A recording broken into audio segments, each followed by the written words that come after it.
거룩하게 하소서. 진리의 주님이여, 나의 맘의 죄악을 불태워 주옵시고, 쓰심에 합당한 깨끗한 그릇으로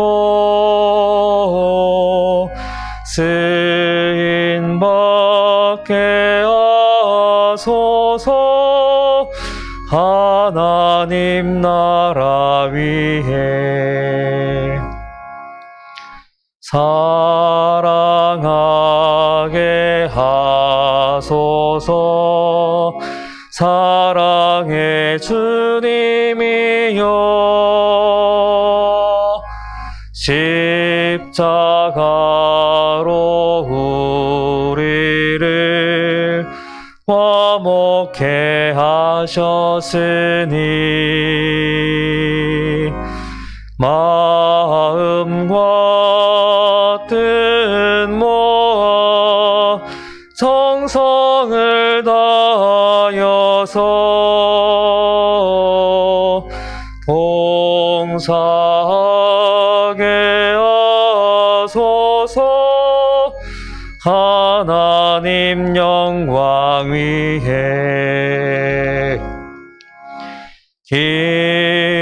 기도하게 하소서. 응답의 주님이여, 나의 생각 나의 뜻 버리게 하옵시고,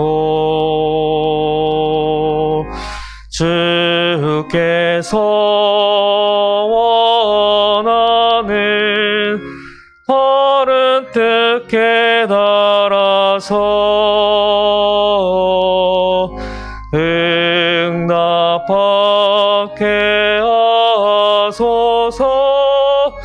하나님 이름 위해.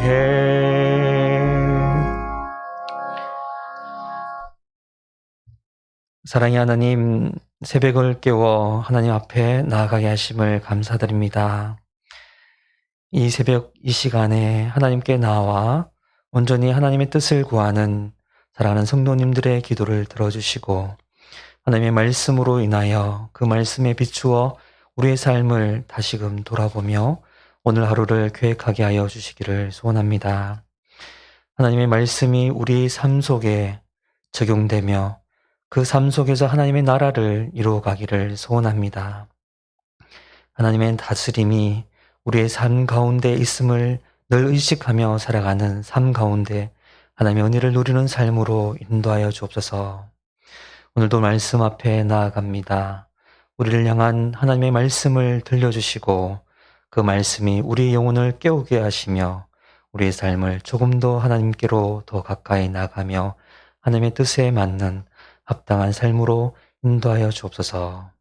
이 시간 온전히 성령님의 인도하심을 간구합니다. 하나님께서 전적으로 이 시간을 붙들어 주시고 이끌어 주옵소서.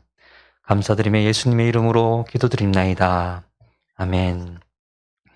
오늘 함께 은혜를 나눌 하나님의 말씀은 고린도전서 6장 1절에서 11절 말씀입니다. 신약성경 268쪽입니다. 말씀을 함께 봉독하도록 하겠습니다. 너희 중에 누가 다른 이와 더불어 다툼이 있는데 구태여 불의한 자들 앞에서 고발하고 성도 앞에서 하지 아니하느냐? 성도가 세상을 판단할 것을 너희가 알지 못하느냐? 세상도 너희에게 판단을 받거든 지극히 작은 일 판단하기를 감당하지 못하겠느냐? 우리가 천사를 판단할 것을 너희가 알지 못하느냐? 그러하거든 하물며 세상 일이랴. 그런즉 너희가 세상 사건에 있을 때에 교회에서 경히 여김을 받는 자들을 세우느냐? 내가 너희를 부끄럽게 하려 하여 이 말을 하노니 너희 가운데 그 형제 간의 일을 판단할 만한 지혜 있는 자가 이같이 하나도 없느냐. 형제가 형제와 더불어 고발할 뿐더러 믿지 아니하는 자들 앞에서 하느냐. 너희가 피차 고발함으로 너희 가운데 이미 뚜렷한 허물이 있나니 차라리 불의를 당하는 것이 낫지 아니하며 차라리 속는 것이 낫지 아니하냐. 너희는 불의를 행하고 속이는구나. 그는 너희 형제로다. 불의한 자가 하나님의 나라를 유업으로 받지 못할 줄을 알지 못하느냐. 미혹을 받지 말라. 엄행하는 자나 우상 숭배하는 자나 간음하는 자나 탐색하는 자나 남색하는 자나 도적이나 탐욕을 부리는 자나 술 취하는 자나 모욕하는 자나 속여 빼앗는 자들은 하나님의 나라를 유업으로 받지 못하리라. 너희 중에 이와 같은 자들이 있더니 주 예수 그리스도의 이름과 우리 하나님의 성령 안에서 지성과 거룩함과 의륙함을 받았느니라. 아멘.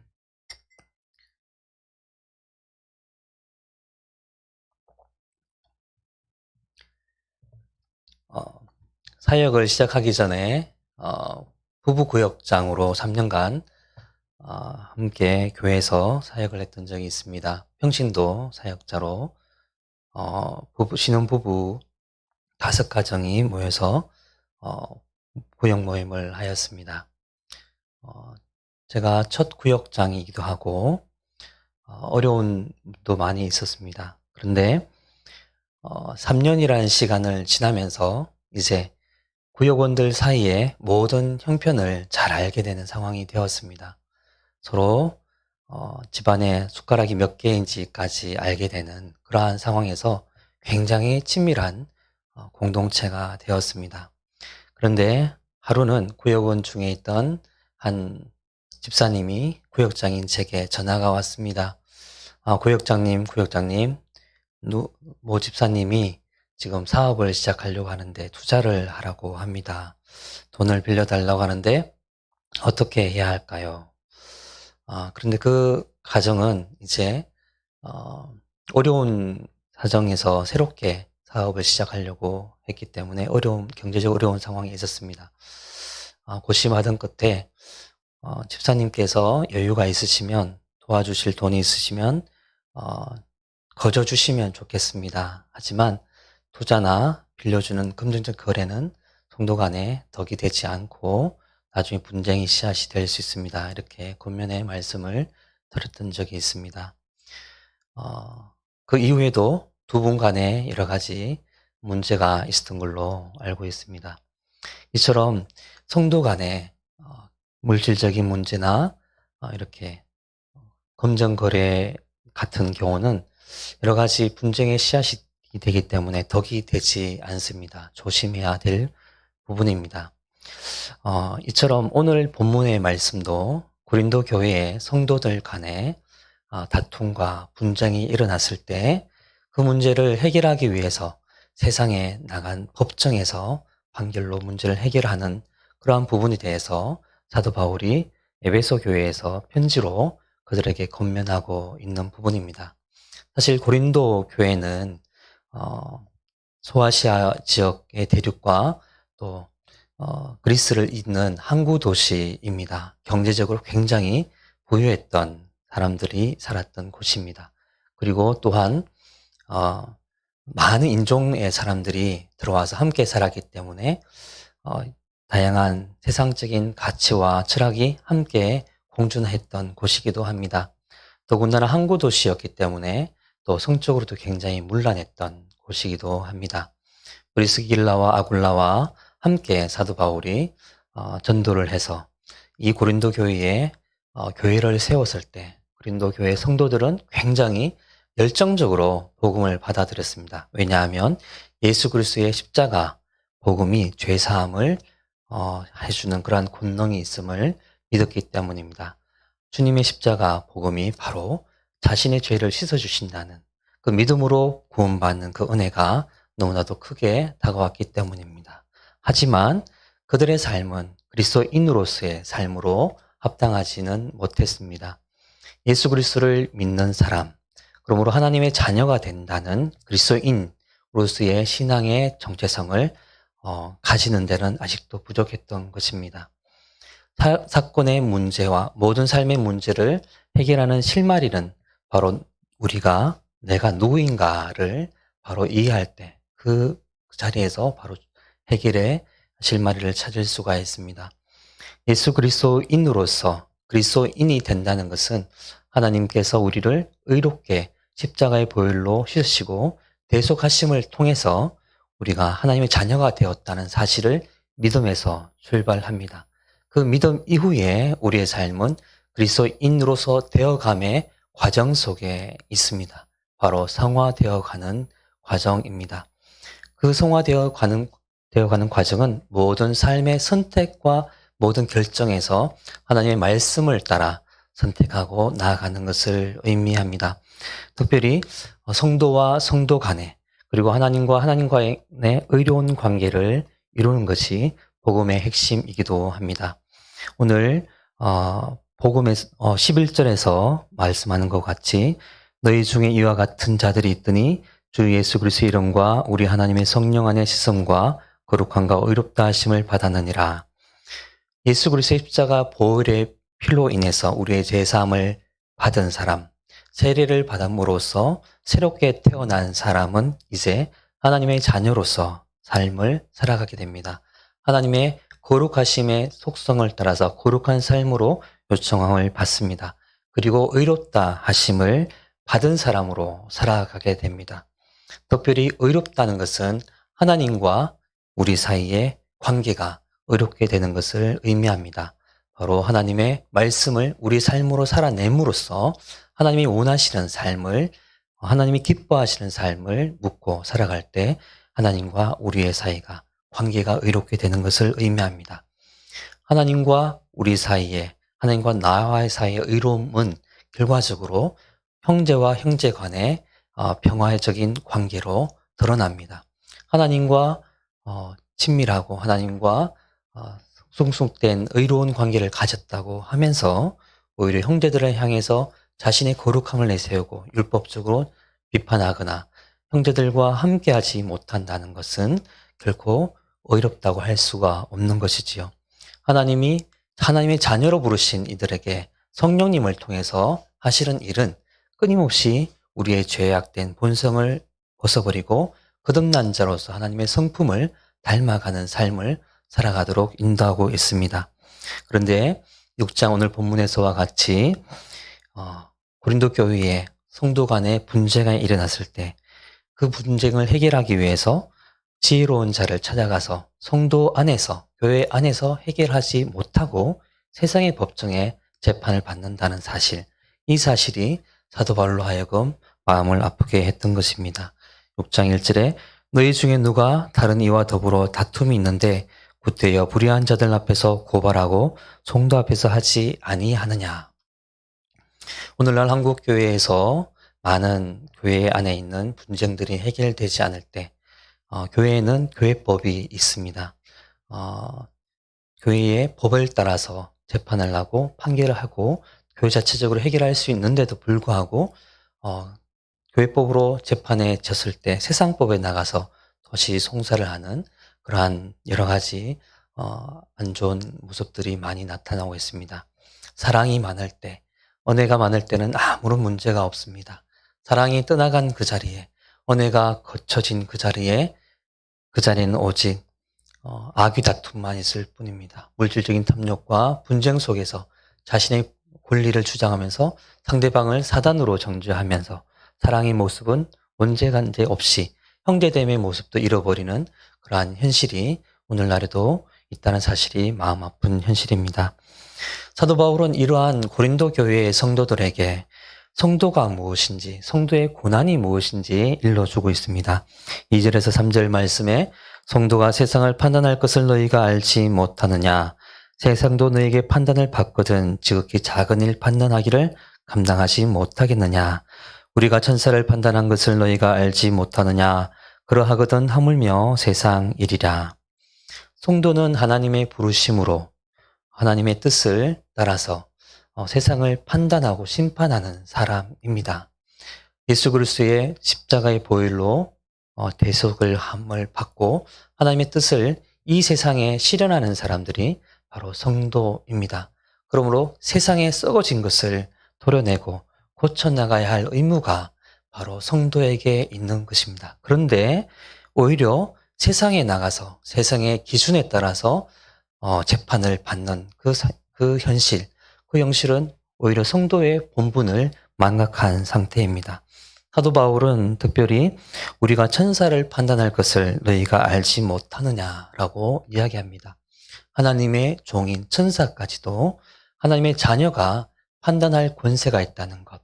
이것은 예수님께서 다시 오실 재림의 시간을 사도 바울이 바라보면서 성도의 고난이 얼마나 크고 이 세상에서 하나님의 나라를 이루는 성도의 삶이 얼마나 중차대한지를 강조하고 있는 부분입니다. 세상을 판단할 자가 누구이냐? 바로 성도입니다. 하나님의 말씀에 근거해서 세상을 바꿀 자가 누구입니까? 바로 하나님의 자녀인 성도로 부르심을 받은 사람들입니다. 그런데 그러한 성도로서의 직분을 망각하고 당시에 고린도 교회 성도들은 자신의 이익을 위해서 세상의 법정에 소송을 했다고 합니다. 그 당시에 세상의 법정은 권력 관계가 부한 자들 중심으로 이루어지는 공의가 실현되지 못하는 법정이었습니다. 소송을 거는 자들도 가난한 자가 자신의 억울함을 해결하기 위해서 소송하는 것이 아니라 부자가 가난한 자들 향해서 자신의 이익을 더 취하기 위해서 법정에 소송을 하고 재판관을 매수해서 판결을 받는 그러한 불의한 재판이 이루어지는 그 현실에 소송하는데 거기에 가서 소송을 맡기고 판결을 받는다는 것. 이것은 성도로서 할 수 없는 일이라고 사도 바울이 강조하고 있습니다. 특별히 또한 이러한 성도로서의 삶은 어떠한 삶입니까? 바로 9절과 10절에서 하나님 나라를 유업으로 받지 못할 모든 것을 떠나버린 사람들이 바로 성도임을 사도 바울은 강조합니다. 음행하는 자나 우상 숭배하는 자나 간음하는 자나 탐색하는 자나 남색하는 자나 도적이나 탐욕을 부리는 자나 술 취하는 자나 모욕하는 자나 속여 빼앗는 자들은 하나님의 나라를 유업으로 받지 못하느니라. 성도가 어떤 사람입니까? 하나님 나라의 유업을 받은 사람이고 지금 읽었던 부분 바로 세상의 악으로부터 이미 떠나버린 자가 바로 성도입니다. 세상의 모든 악을 예수 그리스도의 보혈의 피로 씻음 받은 자가 성도인데 어찌 이러한 불의한 자들이 하는 일들을 똑같이 하겠느냐라고 사도 바울이 권면하고 있습니다. 11절 말씀을 다시 한 번 더 읽겠습니다. 너희 중에 같이 함께 읽겠습니다. 너희 중에 이와 같은 자들이 있더니 주 예수 그리스도의 이름과 우리 하나님의 성령 안에서 씻음과 거룩함과 어룩다 하심을 받았느니라.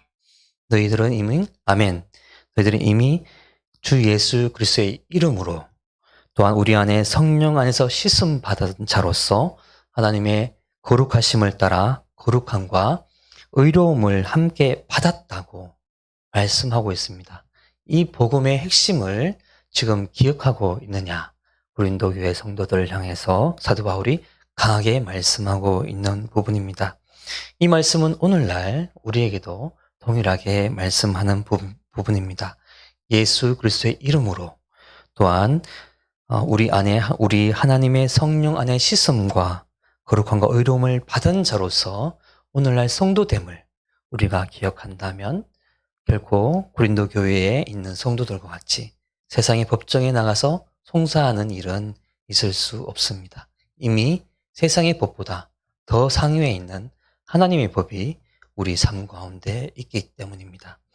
11절 말씀을 기억하시면서 성도로서 부르신 하나님의 은혜와 이 세상을 하나님의 나라로 변화시키기 위해서 세상의 부패한 것과 악을 새롭게 변화시켜갈 성도의 의무로 부르신 하나님 나라의 소명이 우리에게 있다는 사실을 기억하시면서 하나님 말씀 앞에 나아가기를 소원합니다. 그러므로 예수 그리스도의 대속하심의 은혜는 결국 그 단번에 구속하심이 있지만 우리의 성도됨, 그리스도인으로 되어감의 과정은 계속되고 있다는 사실 기억하면서 오늘 하루도 힘차게 그리스도인으로서 삶을 살아가시길 소원합니다. 기도하시겠습니다. 사랑의 하나님, 주님의 은혜로 하나님의 자녀로 부르신 주님의 대속하심과 성령님의 역사하심이 우리 안에 역사하심을 믿으며 하나님의 말씀을 받습니다. 하나님, 오늘 하루의 삶 가운데도 그리스도인으로 되어가는 그 과정 중에 연약함과 약함이 있을지라도 주님께서 인도하여 주시고 성령님으로 강하게 강건케 하여 주옵소서. 우리의 삶의 자리에서 그리스도인이 되어감으로써 우리의 삶의 자리에 하나님의 나라가 이루어지게 하며 하나님과 우리 사이의 의로운 관계가 우리의 삶 속에 만나는 모든 사람들과 관계 속에서 이루어질 수 있도록 인도하여 주옵소서. 감사드리며 예수님의 이름으로 기도드립나이다. 아멘. 오늘의 기도 제목을 함께 보겠습니다. 그리스도의 이름과 하나님의 성령 안에서 씻음받고 거룩함과 의롭다 하심을 받은 성도로서 합당한 화평한 삶을 살게 하여 주옵소서. 한반도의 평화를 지켜주사 남북한의 군사적 긴장이 해소되며 러시아와 우크라이나 전쟁도 조속히 끝나 평화를 이루어 주소서. 오늘의 기도 제목을 들으신 이후에 개인적인 기도를 이어가시겠습니다. 주기도문으로 기도회를 마치겠습니다. 하늘에 계신 우리 아버지, 아버지의 이름을 거룩하게 하시며 아버지의 나라가 오게 하시며 아버지의 뜻이 하늘에서와 같이 땅에서도 이루어지게 하소서. 오늘 우리에게 일용할 양식을 주시고 우리가 우리에게 잘못한 사람을 용서하여 준 것 같이 우리 죄를 용서하여 주시고 우리를 시험에 빠지지 않게 하시고 악에서 구하소서. 나라와 권능과 영광이 영원히 아버지의 것입니다. 아멘.